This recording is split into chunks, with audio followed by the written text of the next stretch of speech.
बिस्मिल्लाहिर्रहमानिर्रहीम। अस्सलाम वालेकुम रहमतुल्लाहि व बरकातुहू। आज हम सीखेंगे हुर्फ़े जार और उनका इस्तेमाल। ऊपर, पीछे, दरमियान या बीच, बराबर, नीचे, आगे, सेब डब्बे के पीछे है। बिल्कुल सही। सेब किताब के आगे है। ठीक जवाब। सेब किताब के बराबर में है। बिल्कुल दुरुस्त। सेब डब्बे के ऊपर है। एकदम सही।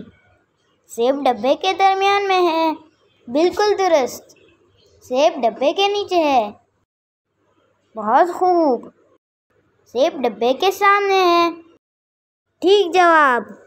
सेब किताब के पीछे है। बिल्कुल सही। सेब मेज़ के नीचे है। बिल्कुल दुरुस्त। सेब डब्बे के बराबर में है। सही जवाब।